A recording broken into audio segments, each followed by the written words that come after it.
मावळ सत्याला बुलेटिनमध्ये मी रामदास वाडेकर। विकेंडला मावळ तालुक्यात वर्षा विहाराला आणि धबधब्याखाली भिजायला महाराष्ट्रातल्या वेगवेगळ्या शहरातून अनेक पर्यटक सातत्यानं येत असतात। यंदाच्या वर्षी मात्र पावसाने गेल्या काही दिवसापासून उघडीप दिल्यानं धबधब्यांचं पाणी आटलंय। पर्यटकांची काहीशी नाराजी पाहायला मिळते।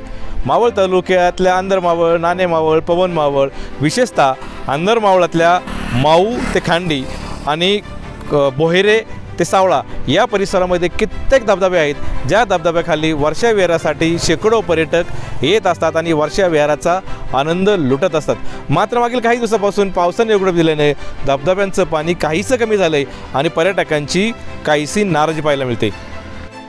मैं गौरव हूँ, मैं दिल्ली से आया हूँ। यहाँ पे वाटरफॉल्स बड़े अच्छे हैं, बहुत सारे हैं। अभी तो शायद बारिश नहीं हुई है 2-3 दिन से, इसलिए कम है, लेकिन बहुत अच्छे वाटरफॉल्स हैं यहाँ पे।